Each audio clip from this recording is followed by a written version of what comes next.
Hi, everybody. How are you doing today? My name is Jenna, and thank you so much for tuning in to my literature podcast. Today, I will be answering 4 central questions. The first question is, how is our interpretation of literature shaped by our identity and experiences? The next question is, how is our understanding of literature and its impact influenced by what we bring to literature?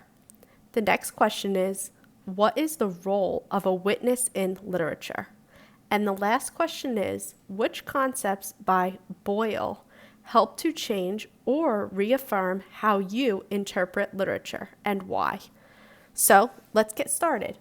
The first question is, how is our interpretation of literature shaped by our identity and experiences?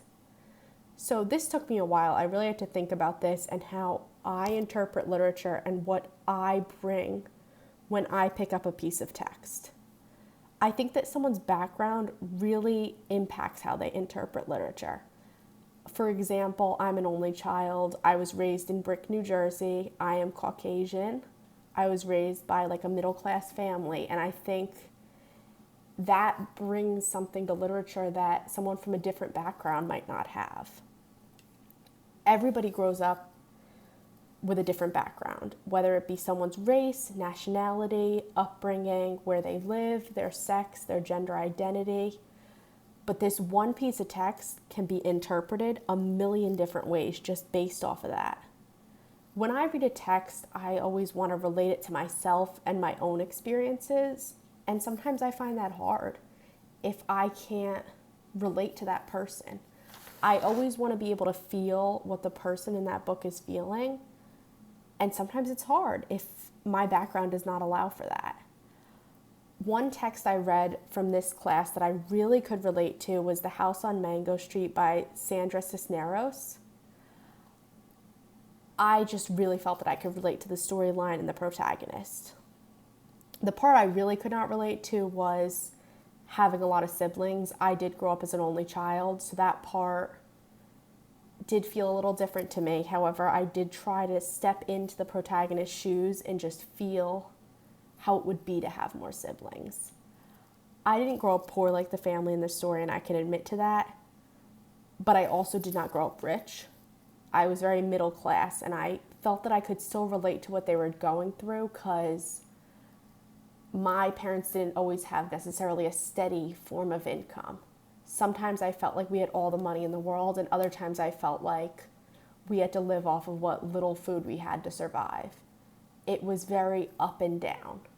So I did feel like I could relate to that family in a way, but not to the extent that the protagonist in the story was going to. When you can relate to literature, you just feel so drawn into that book. Like you just want to read more. You want to just rip through the pages and just read the whole book. You just feel like you are in the book. You're not sitting in your living room, but you are in that specific text. And I really could feel that while reading The House on Mango Street. The next question is, how is our understanding of literature and its impact influenced by what we bring to literature? Again, for this question, I really had to sit down and think about it because I felt like it was just so loaded and that everybody just brings something so different from literature, and that's what makes one text able to be interpreted in so many different ways. I think that when everyone opens up a book, it's the same book, but each person brings their own unique perspective, experiences, everything. We look at the same text, the work of literature, but each person can just understand it differently and feel a different way about that text. That's why, I may love The House on Mango Street, but someone else in the class might have thought it was the worst one of the semester. And that's okay, because we all have different perspectives. We all understand literature differently, and literature can impact so many people in such different ways. We all come from different backgrounds, like I was saying. People grow up rich, poor, middle class, different ethnicities, different nationalities, different religions. different genders. Everybody lives a different life, and this allows everybody to interpret and understand literature in a different way. Like I was saying before, I was raised an only child. I can relate to characters in the text that are only children as well, better than I can relate to characters that have siblings. I can relate to only children in that I always wanted siblings. But when characters in a text complain about their siblings, I can't necessarily relate to that, and that's okay. You want to always try to understand the characters in the texts, but it's easier to understand some texts for me than it is for others, and I think that everybody can do the same thing. If your background greatly relates to that character in the text, you may understand it better, and that's okay, because our understanding of literature is just so influenced by our backgrounds and our upbringings. The third question I would like to answer is, what is the role of a witness in literature? For this question, I really had to dive into what a witness means, because I was thinking of it like the witness of a crime, like standing back, or like you witness bullying. I really didn't know that there was a witness in literature. I thought literature has an author. And I think that was really silly of me to think, because of course there's a witness in literature. It's the reader. I was just overthinking it so much that I couldn't believe it. So I think the witness or the reader plays a very important role in literature. The first thing of literature is the author sits down.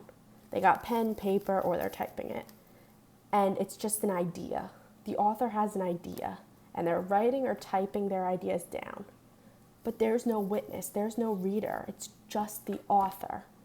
So the author has their perspective of what that piece of work is, but no one else to bring in their own perspective, their own identity, just their own upbringing into that work to absorb it and understand it.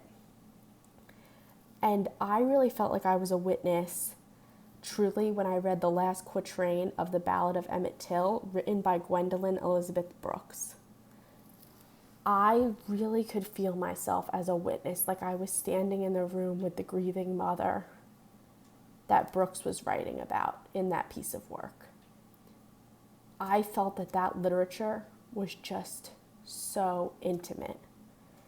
It was the mother at a very low point, but the witness can just feel what the mother is feeling because of how good Brooks does at portraying the mother's grief, portraying the mother's emotions. Witnesses need to read the work and feel what the characters feel. This keeps the work alive. The last question I am answering is, what concepts by Bennett and Royal help to change or reaffirm how you interpret literature? Why? So the text referred to for this question is An Introduction to Literature, Criticism, and Theory by Andrew Bennett and Nicholas Royal. So before reading the text from Bennett and Royal, my view of literature and how I interpreted it was quite different than I do now. I think I really just saw literature as black and white, when really it's just a rainbow. I don't think I quite understood how to interpret literature, and I just opened a book and I read it. I didn't know there was a witness. I didn't know what a beginning was. I didn't know any of that. I just opened a book, read it, closed it, and went on with my day. So I think Bennett and Royal's texts, An Introduction to Literature, Criticism, and Theory, really helped me understand my view of literature and an interpretation and what I bring to literature as a reader. Because I didn't know I could bring anything to literature as a reader. I thought I was just reading. I just thought I was a reader. I really didn't know what it meant to be a reader and the importance that being a reader is. So chapter 1 of the text, which was titled The Beginning, Bennett and Royal, or how we have collectively as a class named them, Boyle. discuss when a work of literature begins. Now, I remember answered in the class, it begins at the first page. Like, of course, you open a book, it starts with like Once Upon a Time or whatever it is. But it doesn't. I mean, it can. But not always do you just open a book and the beginning is right there. You need to think, like, when does that text really start? It's not always the beginning. So Boyle brought out a term that I had absolutely never heard before, which was called in medias res. I'm so sorry if I pronounced that wrong. This means beginning in the middle. So I had to think about that because, there was definitely movies that kind of like began in the middle. And I was trying to think, like, text begin in the middle too? This was such an interesting concept at like 21 years old. I had just never occurred to me. And especially as a future educator of elementary age children, I've just always been told, when you're teaching kids about books, you say, this is the beginning, and here's the middle, and here's the end. It's very black and white. It's very concrete. And of course, that's easy for kids, but as you become an adult, young adult, you need to learn that the beginning isn't the beginning always. Like, what happens when the beginning is in the end of the book or the beginning's in the middle? So one text I found is The Color Purple. When I opened the book, I had to think, is this the beginning? Is this where Cece's life really begins? And it wasn't. I don't think her life began until she met Shug Avery and had like a step towards freedom, a step towards happiness, a step towards maybe this is what life should be. Because I don't want to classify her as having a life. I don't want to classify Celie as having a life before that because of how tragic the life was. And you have to think, when does that text begin? When does it start? When did Celie's life really start? Because it wasn't the beginning of the text. That wasn't her life. That was not what living should be like. That was surviving. So when does Celie really live? Because it was not the beginning of that text.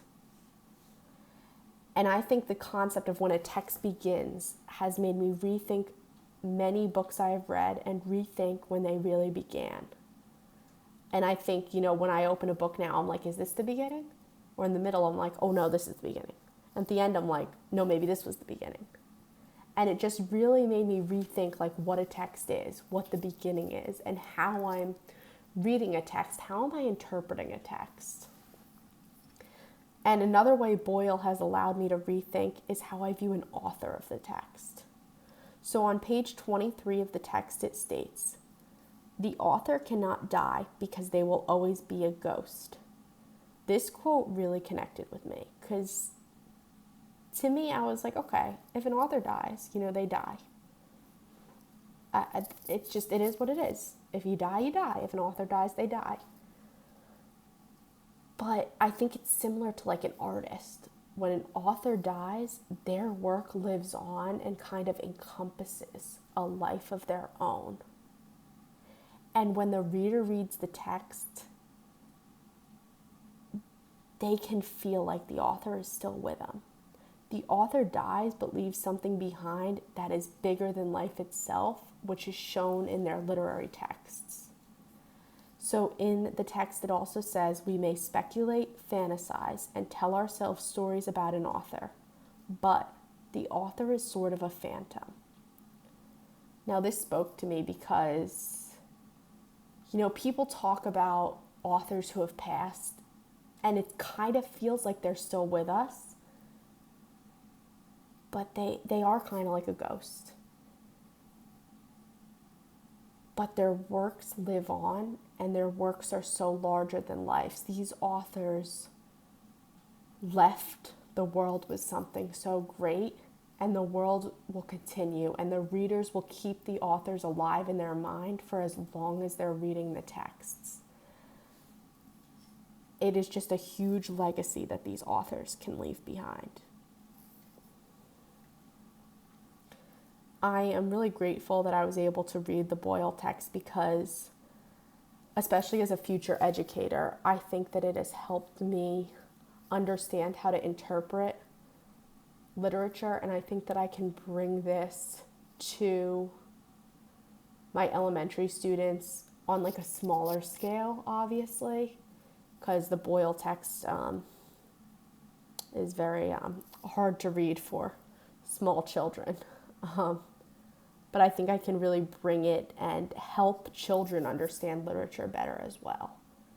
Because when I take a class, I always want to think, how can this not only help me, but help my future students? And it can help me understand texts better, but it can also help the students understand. And if, as a teacher, I'm able to explain it better. I think that's all for today. Thank you so much for listening to my podcast, and I hope everybody has a wonderful day.